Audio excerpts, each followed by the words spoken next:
Hello, everybody, and welcome back to NASMARB Garage Pass Episode 6. I'm Hershey, and as always, I'm joined by our NASMARB in-house analysts, Luke and Sham. Hello. Great to be here. And we are now 5 races through the 8-race regular season of NASMARB, just coming off of our second race at Hyper Speedway for the season, the Wafway 500. And it was, once again, this is the fastest track on the circuit, and it was a very exciting race. I would say a pretty surprising race overall, but ultimately the results may not fully reflect that. We'll run through the results real quick, and starting out with our DNQs, one of the very, very surprising results was our 28th place finisher in qualifying, Steve, who entered this race with a 3.0 qualifying average, and he had not qualified outside of the top 5 for the whole season, which set a record 4 races in a row in the top 5 to start the year. And he just did not have the speed. Spun out multiple times on his 2 laps, and so it was a very disappointing effort for that Titan Motorsports 32. And the other DNQ with again a poor run overall. No huge mistake that led to the DNQ. Just overall a poor effort from Quillo, and that's impactful to his point situation. We kind of saw him have a downfall in the points in the second half last year. We'll see if he can rebound after his second DNQ of the year. Finishing in 18th and continuing to struggle after a strong start to the year is Sal. Electro, who has been really bad at hyperspeedway in his career overall, finishes 17th. In a very surprising turn of events, Jack Tato, who had a worst finish of 4th in 3 races at this track, finishes in 16th, so by far his worst race at this track after he's been so good most of the season. Murakami finishes in 15th, Neptune in 14th, Confetti finishes 13th, with Mozilla in 12th. Nugget rounds out the bottom half in 11th. Our lowest finishing Red Pandas racing driver was Lemon Drizel. I think that's the first time that's happened this year that the 3 car has been the lowest of the RPR cars, finishing in 10th place. Winx finishing in 9th, their best finish of the season. And Prime finishing in 8th, also had their best finish of the year. Streamer finished in 7th, the fastest of the cars to not make the final 6. Our final 6 consisted of 6th place finisher Oak, 5th place finisher Piper, 4th place finisher, and our pole sitter Bloodstorm. Woodpecker, the 18 seed, made it all the way to the final, finished in 3rd. Spitzer, who's sponsored by Wasp Bowling Alley, is a part of WAP Motorsports at the Wafway 500, got his best career finish in 2nd place. And Earl, with his first career win, keeps the Red Pandas Racing win streak alive at Hyperspeedway.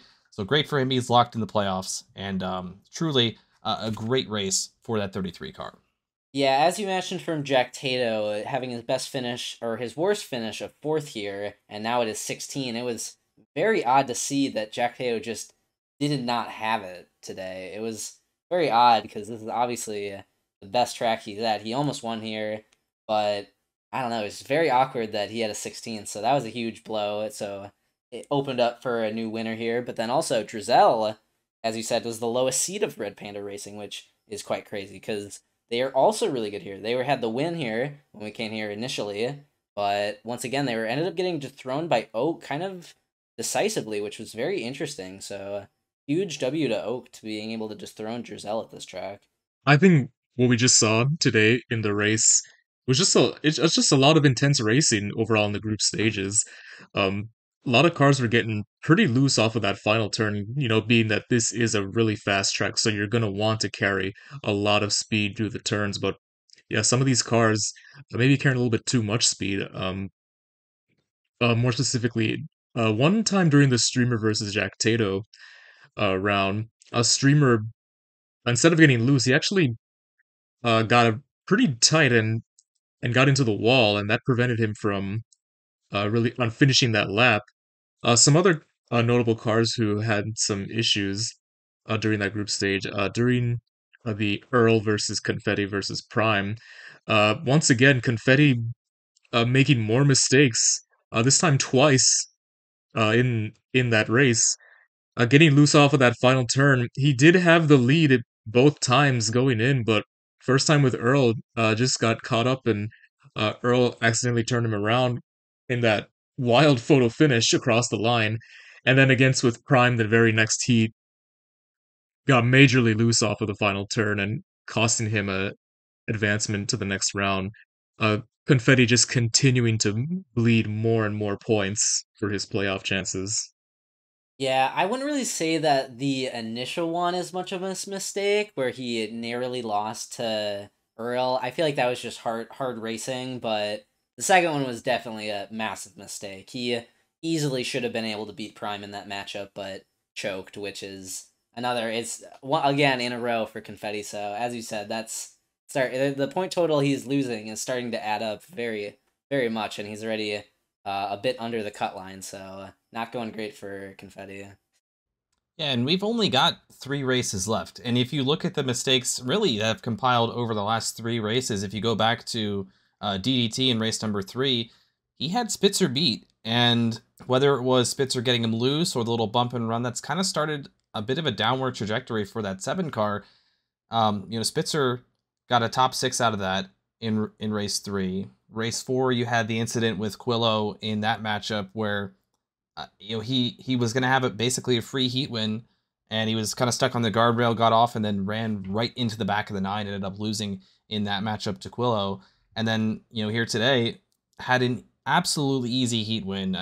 Coming off of that super close photo finish, probably the closest finish we've ever seen. Can't really put that on him like Sham said, but in that second heat, he was way ahead of Prime.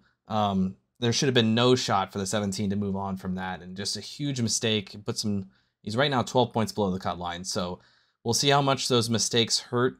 We'll see if he can rebound going through the rest of the season. And it's not just a matter of drivers outside the playoffs having issues at this track. Even some drivers that are already in the playoffs. Also to mention during the Piper versus Electro versus Oak group racing, we've known Piper to be pretty talented behind the wheel, but yeah, Piper, one of the faster cars in the series. She also kind of suffered from getting loose off that final turn. She must have carried a lot of speed as well. Um, Also missing out on an opportunity to advance early on, but I think this was just a sign of things to come. A lot of drivers not being able to navigate their way through that final turn properly, but it didn't really affect Piper all that much. She still went on to continue on and up until the final 6. I will say an interesting thing about Piper though is obviously they're plus 51 to the cut line, but interesting thing is they have made it to 4 out of 5 of the final 6 appearances. However, only in race 1 they've been able to win. Every single other time, 3 times, they have blown it in the final 6 and have not gone to finals again. So obviously Piper is a good racer, but as we get closer to the playoffs, it's like, is Piper really going to be able to get those clutch wins and keep moving on, or they might just be an early exit? Yeah, I agree. And we've seen, some other drivers, case in point, Oak, who didn't win a regular race during the season, but he was clutch where it counted. Where it counted. So I totally agree. But this is to be expected from a rookie driver. She's made a lot of heads turn her way, being as fast as she has been. Currently second in points right now. I think she just needs to take each race one step at a time, and she's going to continue to build herself to becoming one of the NASMARB's top stars in the series. So I think all is not too lost for Piper. Once the playoffs start, then she'll start to switch her mindset, but I think she'll be all right. And speaking of Piper being unable to advance into the final, that could have been a record setter. She was potentially the 3rd Red Pandas racing driver to make the final, but Spitzer said not so fast, swept her right out of the final 6 to make his first finals appearance since race 3 of last season. So it had been a long time for the 25. He was the first member of our final. Well, actually, he was the last one, but he was one of the 3 members for the final. Along with 2 Red Pandas racing drivers, Earl, who was the number 2 overall seed in this race, and then the absolute shocker of the day. It sounds weird to say it because he won this race last year, but he was the number 18 seed, Woodpecker, came all the way from the bottom to make the final 3, the first ever 18 seed into the final. What did we see from Woodpecker? How did he even get to the final? Well, obviously he was paired up with Bloodstorm a decent bit today, being the one in the 18, but in the first group stage, obviously they both got beat.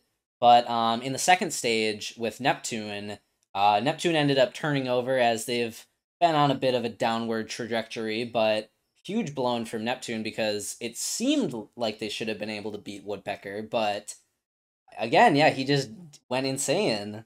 And then, yeah, in the final 12, he went paired up against Mozilla, who is also somewhat struggling right now, but I feel like Mozilla maybe could have been able to beat it, but it was kind of a dominant win from Woodpecker there. So, once again, I mean, maybe it was just lucky pairing, but then he went up to face the pole setter, Bloodstorm. So you're like, I'm assuming that Bloodstorm's going to end up winning this, right? But then, all out of nowhere, Woodpecker ended up going up 2-0 to Bloodstorm. So it's like, oh my god, is he about to sweep?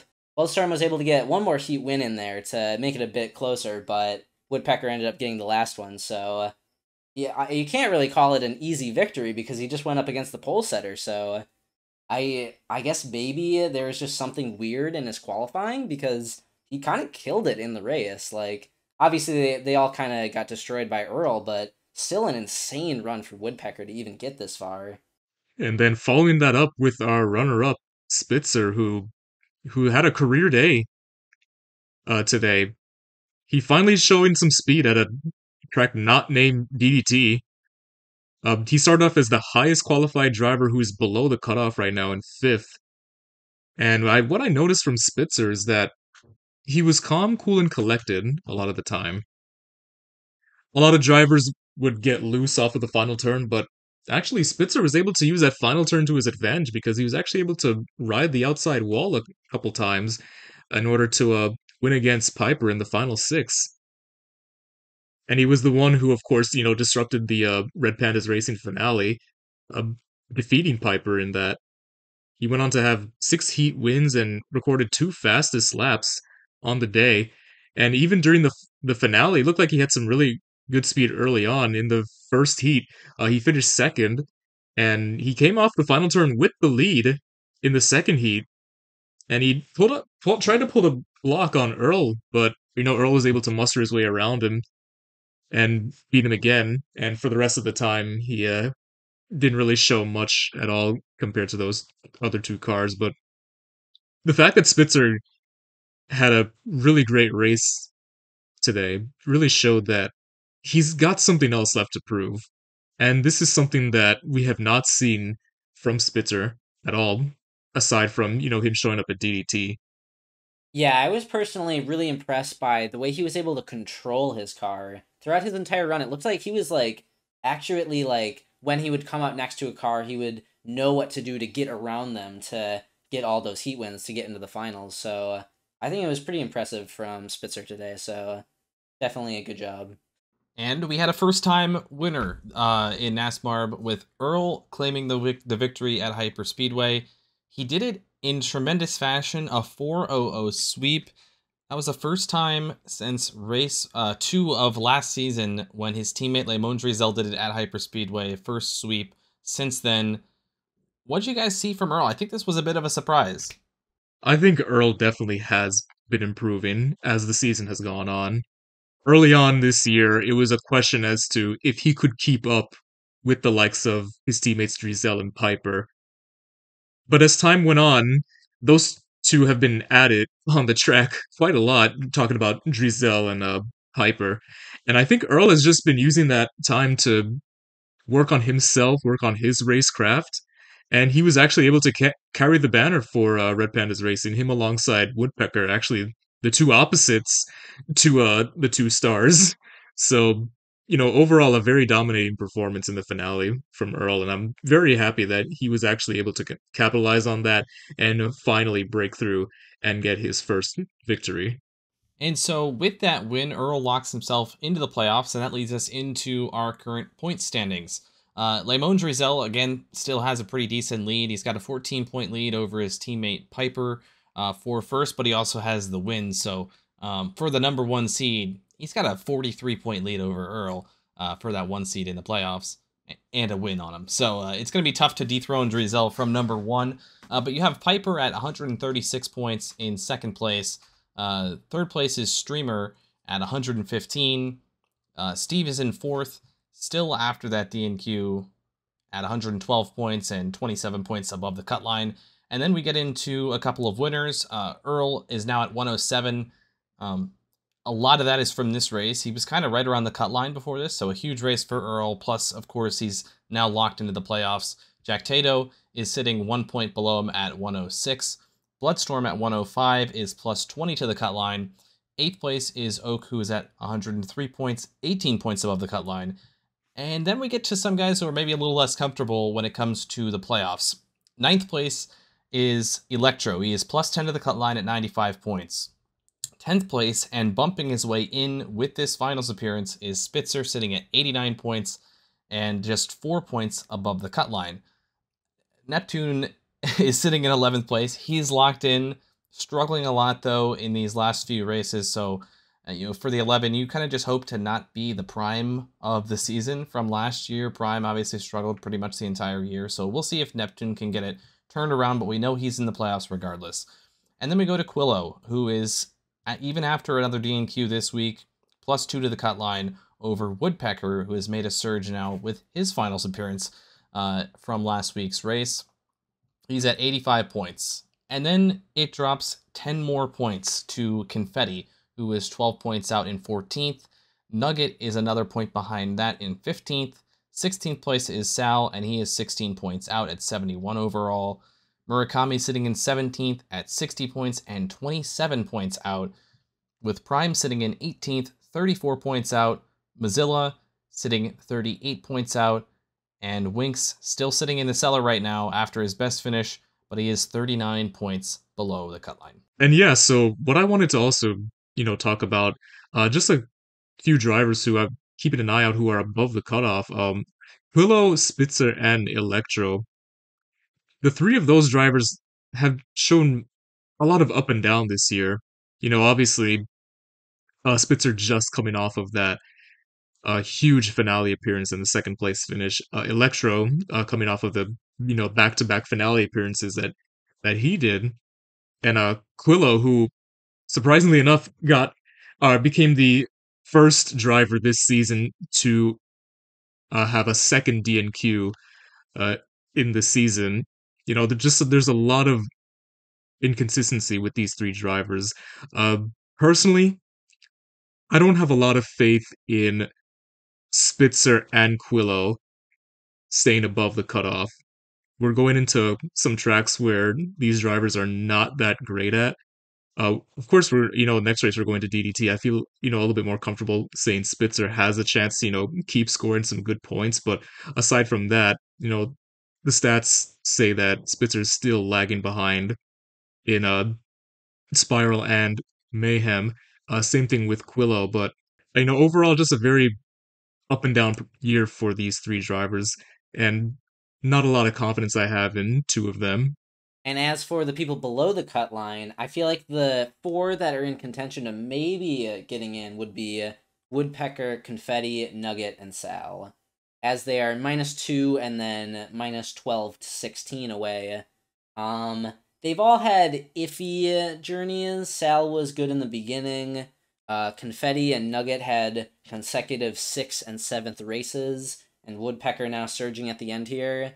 They've had some good races, but overall, a lot of their performances have ended up in the group elimination stage. So it's possible for those 4 to make it in, but they're going to need to have a decent end 3 race here to make sure that they get their way in and not get bumped out by a random new winner or points from someone else. Yeah, and looking at that points battle, from 9th place down to 16th, all those guys you mentioned, minus Neptune, who's locked in, that's 26 points right there. That's not a lot of points. When you look at it, that's approximately a top 6. Now, obviously, a lot of things would have to go right for somebody like Sal to jump that one race, but we still have 3 races left. There is a lot of racing to go. I don't think it's necessarily fair to count out all the guys at the bottom as well. We saw surges at the end of the year. It's going to be a lot tougher without having the insert switching possibilities and things, but there's still a lot of points to be given out in these last 3 races, but certainly those guys are ones to keep an eye on. And speaking on one of those drivers who we mentioned has been very inconsistent this year and got his second DNQ of the season, it was, as you guys picked the same 2 drivers last week. Sham, your favorite to win last week's race was Quillo. Luke, that was your underdog. Sham, what happened to Quillo? I mean, as we said, we've been having some inconsistencies with Quillo, but I feel like it was very odd. They just had a really good Mayhem and in Season 1 they were awful at Mayhem, and now they were going to Hyper, which Quillo is pretty decent at Hyper, so I was very surprised that they ended up DNQing here, because they should have been good. They just came off of a really fast heat in Mayhem, so very, very weird from Quillo, but I guess the inconsistencies continue. Yeah, I just thought that, Quillo would, would just show a little bit more speed this time around. As I said back in when I made this prediction, I think I severely underestimate Quillo a lot of the time. So I decided, I just give him a chance. He's shown a little bit more speed up until this point in the season compared to last year. But yeah, as Sham said, the inconsistency still continues to bite this team. Yeah, and it is a little surprising. I see why you guys picked Quillo. He's been really good at this track. Finished 7th earlier in the year here, so it was a head scratcher. And I think the same thing goes with, we saw Steve DNQ. So it was a really weird weekend on how the results unfolded. But looking at your other pick, Luke, your favorite, Sham, your underdog, Bloodstorm. Bloodstorm was the one who did kind of follow the trends of the 2, and he won his first career pole, second for Misfortune Racing in their team history, and ended up finishing in 4th. Luke, what did you see from Bloodstorm this weekend? I saw exactly what I called it. I saw a lot of speed out of that 86. And what I saw is like a lot more matchups that kind of went his way. He was paired up against not a lot of competition in the first 2 stages, so they were pretty much easy qualifies to get to the final 6. Uh, Bloodstorm also got 2 fastest laps earlier on as well, so I figured, hey, this might be his shot to finally have a chance to get his first career win again. Well, one time came around to the final 6, he was matched up with, the 18 seed, and you would already assume that, this should be an easy, advancement to the finale, but I was wrong. That 43 car just came out of nowhere and defeated the pole sitter in that race. I don't know if you want to call it bad luck again, because you would have never expect the 18 seed to even come close to even defeating the pole sitter, much less that how Woodpecker did. But another 4th place finish for the 86 at this track. I still, stood by my prediction that that 86 car was fast. He was fast. He had things go his way until eventually didn't. But I still think Bloodstorm was a very strong competitor who definitely deserved a chance at the win. Yeah, obviously them getting the pole was a reason I thought of them as my underdog pick, but because of just the randomness that has been Bloodstorm's season, getting knocked out by the 18 seed, that's why I had a little bit of less faith or just knowledge that they could end up getting the win. Not that Bloodstorm is bad in any way, but just they're really have just not been able to get into finals. So that's why they ended up being my underdog pick. Yeah, I would say that it's not bad luck. I think that he just got beat. You look at it and Bloodstorm was fast, and so was Woodpecker, and he got beat straight up in the final 6 there. Unfortunately for Bloodstorm, he goes down in the history books as the first driver to lose to an 18 seed in the final 6. But it was the reigning winner and the track record holder in Woodpecker. I don't think there's anything to hang your head about losing to that 18 seed. Woodpecker also had a fastest lap in this race, so it's not like that was a slow 18 seed that he was facing. Just, it is a little bit of a tough draw when the 18 seed kind of comes out of nowhere and is fast. But he had a chance, and I think that's all you can ask for. All right, and with our pick review out of the way, we're going to get to your new picks for this weekend's race. We're headed back to DDT International Raceway for the NASCAR Discord 400. And we'll start with your favorites. Luke, who is your favorite to win the race at DDT this weekend? So last season here, we had a driver who swept both of the races. This time, we could have that. I was predicting that we were going to have a sweep, and I still did think that at the time. So I'm still going to pick this guy, even though he did not win the race the last time we were here. I am picking Drizel again because I did believe that he was going to sweep here this season. I just think Drizel is, he's a very fast driver. This track is pretty fast as well with how it is, and it plays right into his wheelhouse. Earlier on in the season, he was matched against Streamer, who was undefeated up until that point, and got beat. I think that was kind of to be expected. There was a lot of pressure riding on him in that heat, and he wasn't able to deliver. But I think if that wasn't the case, he definitely could have had a shot to win. And I think if he has a little bit of luck on his side with the drawings this time, I think he could go all the way and win this race this time around. Well, we'll see. Obviously, it wouldn't be a sweep now, but when you predicted him, you thought it would be. So props to sticking to that prediction of Drizel. We'll see if he can get his third win of the season. That would tie Streamer's record for most wins in a season by a single driver. Sham, who is your favorite to win the race? My favorite for this week is going to be for Steve.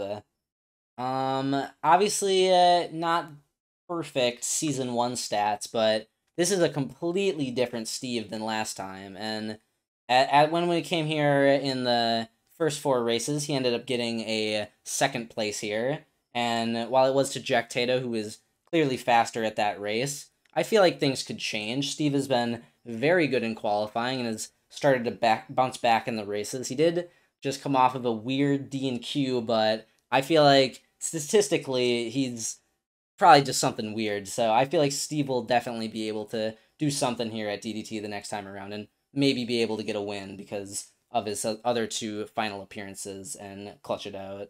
Yeah, and Steve had a ton of speed. You mentioned it in qualifying. He did qualify second here the last time, got some bonus points throughout the race. He had a total of 4 bonus points, 1 from qualifying and 3 from in the race. So he definitely showed a lot of speed the last time we were at DDT. Now for our underdog picks, who is somebody you could see kind of sneaking up on the rest of the field, Luke? Well, he hasn't had the speed this year, as opposed to as he had the previous year. But we're looking over at his stats. The stats are pretty solid, even though that there is a difference between how the cars raced last year and this year. It's definitely going to, change everything. But I still think by looking at the stats that it's very hard to count against this guy. But I'm going to go with our reigning series champion, Oak, as my underdog. He won the pole here, actually, here at the Discord 400. He's got 2 top 5s, 3 top 10s here. He hasn't been the fastest, as like I said, this year, but coming off of 3 consecutive top 10s, which does include a 6th place this last race that we had, Oak does stand a great chance of performing well. Yeah, and like you said, Oak holds the track record for DDT. This is one of his best racetracks. I think that's certainly a solid pick. Like you said, he hasn't shown exactly like the same speed as he had last year, but still having a decent season. I feel like we haven't talked about him a lot because he's just really kind of in the middle this year, but I think if there's somewhere he can break out and find victory lane for the first time, I would side on DDT being that track as well. Sham, who do you have as your underdog pick? My underdog pick comes from pretty similar backgrounds. It'll be for Spitzer. Just like Oak, he has pretty good qualifying here and decent finishes, but I feel like he's more of an underdog this time around because of how inconsistent he's been so far this season. But it's at DDT. The other races don't matter, so it just determines on how well he's performed at DDT. And last time we were at this track, he did do pretty well. He was able to get into the final 6. He didn't end up winning, but he was able to get a 5th place out of it. So I feel like Spitzer will be able to do pretty well here because it is one of his better tracks. So I think he has a great shot to maybe get in a win spot.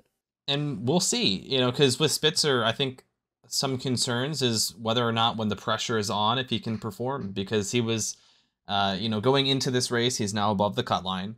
And, with a good performance, he could put himself in a really good spot to make the playoffs. And last year in this race, he didn't do that. So we'll see if things have changed for the 25, going back to DDT again, where he came off of a top 6 earlier in the season, just like last year. He did finish 14th here last year in this race specifically, but this is definitely his best track. So I certainly don't think that's a bad pick for an underdog there to see if Spitzer can pull off the upset. And with that, it's a wrap on episode 6 of NASMARB Garage Pass. Thank you as always for joining me, Sham and Luke. And of course, as always, tomorrow night, 7 p.m. is qualifying from DDT International. The race will be Friday night at 7 p.m. But we thank you for tuning in to NASMARB Garage Pass, and we will see you at the track.